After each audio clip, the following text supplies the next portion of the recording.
अग्ने वृणवर्तमनि नरम सकन पिपर्शिम विदर्थे विचर्षणे यह सूरसाता परितम्ये धने दबेवीच समृता हंसी भूयसः। यानी इस ऋचा का अर्थ है, वेद कहते हैं कि यदि कोई कुमार्गीय गलत रास्ते पर चल रहा है उसको आप सन्मार्ग पर लगा दें, अच्छी जगह लगा दें। इससे बड़ी तपस्या, इससे बड़ा और कोई दूसरा यज्ञ नहीं हो सकता। कोई व्यक्ति भटक गया है, रास्ता भटक गया है, कुमार्ग पर पहुंच गया है, उस व्यक्ति को एक जीवन दे दिया जावे, उसको एक रास्ता दे दिया जावे, तो वर्णन किया गया है कि इससे बड़ा और कोई यजन नहीं हो सकता, यज्ञ नहीं हो सकता। ये तो सबका ही काम है, ये एक व्यक्ति का नहीं, ये सबका काम है। कोई कुमार्गीय बन रहा है, विमार्गीय बन रहा है, अपने धर्म को छोड़ के जा रहा है, उसको समझाइए, उसे कारण पूछिए, उसका समाधान कीजिए। ये वेद आज्ञा दे रहे हैं मुझे और आपको सबको, भगवान आज्ञा दे रहे हैं। वेद का वाक्य यानी भगवान का वाक्य, परमात्मा का वाक्य। अर्जुन बन करके इसको सुनो। ईश्वर को सुनने में आज तक कभी किसी को घाटा नहीं हुआ। जिसने ईश्वर को सुना उसका जीवन बन गया। कोई भी रहा हो, अनादिकाल से लेकर के आज तक, भगवान की कही गई बातों को स्वीकार करो।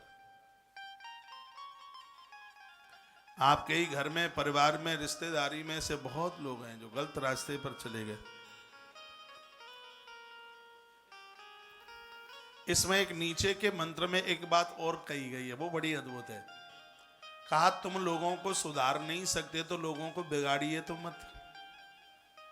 ये बड़ी वजनीक बात है। तुम लोगों को सुधार नहीं सकते तो लोगों को बिगाड़िए तो मत। कभी कभी ऐसा होता है कि आदमी आदमी को देख के बिगड़ जाता है। एक अजामिल की कथा आती है भागवत जी में। ये बंदा इतना बढ़िया था, लेकिन एक लुच्चा को देखा इसने रास्ते में किसी बिगड़ेल स्त्री के साथ, बस देखते ही उसका जीवन बिगड़ गया। तो वेद भगवान क्या कह रहे हैं कि तुम किसी को बना नहीं सकते तो किसी को बिगाड़िए तो मत। हाँ, किसी को गलत रास्ते पर तो लेकर के मन जाइए, किसी को जुआरी मत बनाइए, शराबी मत बनाइए, दुराचारी मत बनाइए, ऐसा मत कीजिए। ऐसा विचार कि स्त्री पुरुष को बिगाड़ दे, पुरुष स्त्री को बिगाड़ दे, कितना बड़ा कुकर्म और कितना बड़ा अपराध है। वेद ने इसकी निंदा करी। ये सगरे लोग अपने आप में सुधर जाएं, ना तो देश की स्त्री बिगड़ेगी और ना देश का पुरुष बिगड़ेगा। और जब ये बिगड़ेंगे नहीं तो भगवान वैकुंठ में नहीं, भगवान हमारे घरों में होगा। हाँ, परमात्मा मंदिर से निकल के घर में आ जाएगा। ये वेद की ये बात इतनी बढ़िया, शहद से भी ज्यादा मीठी है।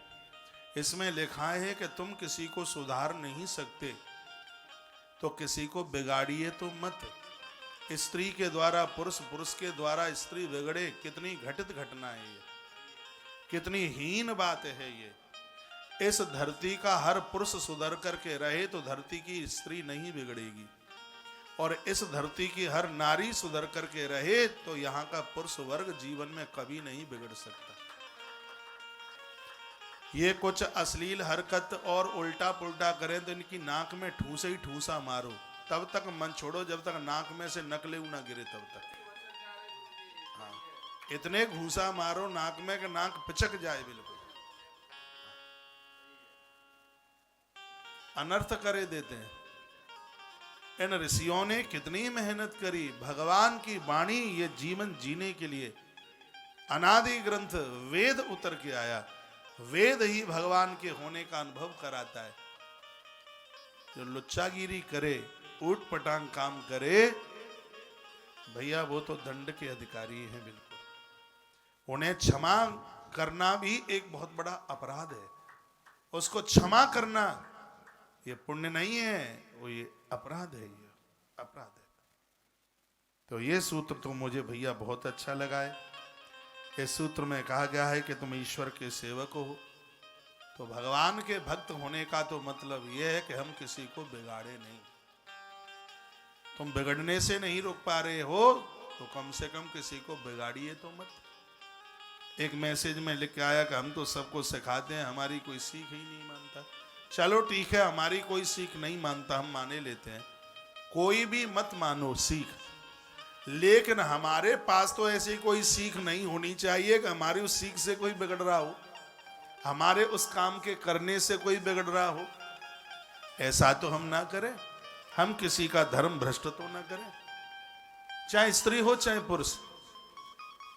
क्या औकात है किसी पुरुष की किसी नारी को छू करके बता दे, यदि नारी की आंख में करंट है तो, उसके पास में पानी है तो, उसको अपने खानदान की पवित्रता है उसके पास, क्या किसी मर्द की ताकत है कि किसी स्त्री को छू करके बता दे? यदि वो लिपी लिपाई रखी है तो महाराज खेल खत्म ही है फिर बिल्कुल। उसी प्रकार से क्या ताकत है किसी स्त्री की जो किसी पुरुष को हिला करके बता दे, ये धरती का राम बोलता है इस बात को, कोई आ जाए सूर्पणखा नाक कटा के चली जाएगी, क्या चलेगी उसकी, एक नहीं चलने वाली। और आ जाए कोई रावण मां जानकी के सामने, आपन सन खद्दोत समह रामय भानु समान, सठ सुने हरे आनि मोई अधम निलज्ज लाज नहीं, ये आवाज होनी चाहिए। लेकिन लिपे लिपाए पुते पुताई धरे हैं तो फिर कहा जाए? हाँ जब हाँ ये खाज जब हो जावे ना तब खुजाने में तो बड़ी मलूक लगती है। हाँ लेकिन बाद में तो जो लगे कि जैसे जनते काटे के फेंक दे, तो संसार के भोग उसी खाज खुजली की तरह है। बाद में इतनी जलन होगी कि दवाई से भी ठीक होने वाली नहीं है। इसलिए वेद की बात है, मान